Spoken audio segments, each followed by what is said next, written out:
क्या आपने कभी गौर किया है कि जब आप बाथटब में नहाने के लिए बैठते हैं तो जल स्तर बढ़ जाता है? इस प्रेक्षण से ही आर्किमिडीज ने उत्प्लावकता की अवधारणा की खोज की। आइए इसे विस्तार से समझते हैं। आर्किमिडीज के सिद्धांत का अध्ययन करने से पहले उत्क्षेप की अवधारणा को एक प्रयोग द्वारा समझते हैं। एक पिंड लीजिए और उसे स्प्रिंग लगा दीजिए जिससे एक संकेतक जुड़ा हो। पिंड के भार के कारण स्प्रिंग तन जाएगी। संकेतक द्वारा इंगित स्थिति ए को नोट कीजिए।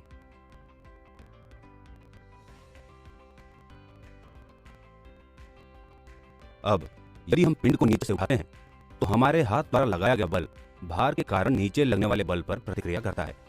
साथ ही इससे स्प्रिंग संकुचित होती है और संकेतक उस बिंदु ए से परिवर्तित होकर एक नए बिंदु पर आता है, माना बिंदु बी पर। पिंड के नीचे एक बीकर रखिए और अपना हाथ हटा लीजिए। हम पाते हैं कि पिंड के भार के कारण संकेतक अपने पहले स्थान पर वापस आ जाता है, जो कि बिंदु ए है। इस बीकर को किसी द्रव से इस प्रकार भरिए कि पिंड इस द्रव में पूर्णतः डूब जाए। यदि हम संकेतक की स्थिति देखेंगे तो पाएंगे कि अब यह किसी नए बिंदु सी पर है, जो बिंदु ए के ऊपर है। क्या आप जानते हैं कि वो कौन सा बल है जो इस बार पिंड के भार पर प्रतिक्रिया कर रहा है? ये द्रव का उत्क्षेप है। और संकेतक की स्थिति में बिंदु ए से सी तक परिवर्तन दर्शाता है कि पिंड के भार में आभासी कमी होती है जब यह द्रव के अंदर होती है। जब किसी पिंड को किसी द्रव में आंशिक या पूर्णतः डुबाया जाता है तो इस पर ऊपर की ओर एक बल लगता है, जिसके कारण पिंड के भार में आभासी कमी होती है।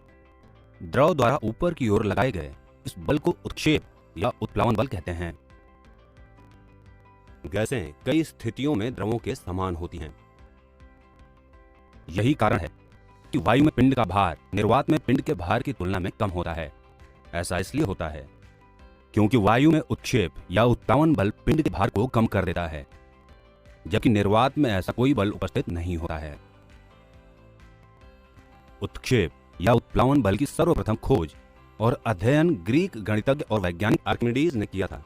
अपने अध्ययन से आर्किमिडीज ने यह निष्कर्ष निकाला कि जब कोई वस्तु जिसका भार W1 है किसी द्रव में आंशिक या पूर्णतः डुबोया जाता है तो वस्तु पर उत्प्लावन बल कार्य करता है या वस्तु के भार में आभासी गिरावट आती है और यह विस्थापित द्रव के भार के बराबर होता है।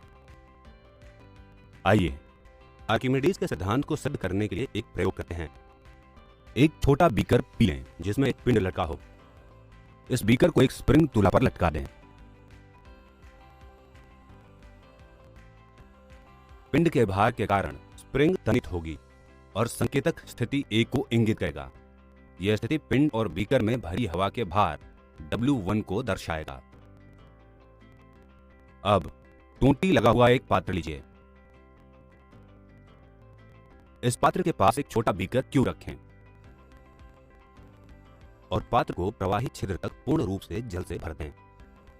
अब यदि पिंड के थोड़े से भी हिस्से को इस पात्र में रखा जाएगा तो हम पाएंगे कि कुछ जल बीकर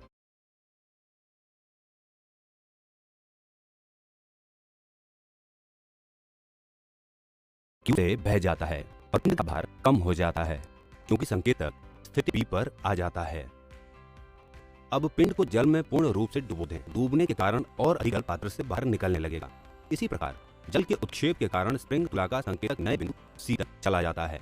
इस बार स्थिति जल में डूबे पिंड के पूर्ण भार W2 को दर्शाती है। इससे हम ये सीखते हैं कि विस्थापित द्रव का आयतन द्रव में डूबे ठोस के आयतन के बराबर होगा। यहाँ W2 छोटा है W1 से, जिसका अर्थ है कि पिंड के वास्तविक भार में आभासी कमी हुई है और यह पिंड पर उत्क्षेप के कारण हुआ है। अर्थात उत्क्षेप बराबर द्रव में पिंड के भार में आभासी कमी। अब आर्किमिडीज के सिद्धांत के अनुसार विस्थापित द्रव का भार पिंड पर कार्य करने वाले उत्क्षेप के बराबर होगा। इस सिद्धांत को सिद्ध करने के लिए आइए पात्र से विस्थापित जल को बीकर पी में डालें।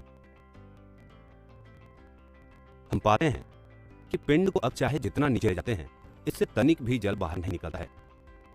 इस बार स्प्रिंग तुला में संकेतक अपनी पुरानी स्थिति में वापसी आता है। इससे हम ये निष्कर्ष निकालते हैं कि उत्क्षेप जिसके कारण पिंड के भार में आभासी कमी आई थी वो अब बीकर पी में ढाले गए जल के भार के कारण समान मात्रा में नीचे की ओर लगने वाले बल से प्रतिक्रिया करता है और संकेतक अपनी पुरानी स्थिति ए में वापस आ जाता है। दूसरे शब्दों में कहा जाए तो विस्थापित दल का भार पिंड पर लगने वाले उत्क्षेप के बराबर होता है। इस प्रकार हमने आर्किमिडीज के सिद्धांत को सिद्ध कर दिया है। ये दर्शाता है कि जब किसी पिंड को किसी द्रव में आंशिक या पूर्णतः डुबोया जाता है तो ये एक उत्क्षेप या भार में आभासी कमी का अनुभव करता है, जो पिंड के डूबे हुए भाग द्वारा विस्थापित द्रव के भार के बराबर होता है। सारांश, हमने सीखा कि जब किसी पिंड को किसी तरल में आंशिक या पूर्णतः डुबोया जाता है तो ये एक उत्क्षेप का अनुभव करता है, जिसके कारण पिंड के भार में आभासी कमी होती है। तरल द्वारा ऊपर की ओर लगने वाले इस बल को उत्क्षेप या उत्प्लावन बल कहते हैं। हमने आर्किमिडीज के सिद्धांत को भी सिद्ध किया, जो कहता है कि जब किसी पिंड को किसी द्रव में आंशिक या पूर्णतः डुबोया जाता है तो ये एक उत्क्षेप या भार में आभासी कमी का अनुभव करता है, जो पिंड के डूबे हुए भाग द्वारा स्थापित द्रव के भार के बराबर होता है। हमने सीखा है कि किसी तरल में डूबी हुई वस्तु के भार में आभासी कमी होती है। उत्सुक है ना कि हम इसे किसी प्रयोगशाला में होते हुए देखें? अधिक जानने के लिए हमारे साथ बने रहें।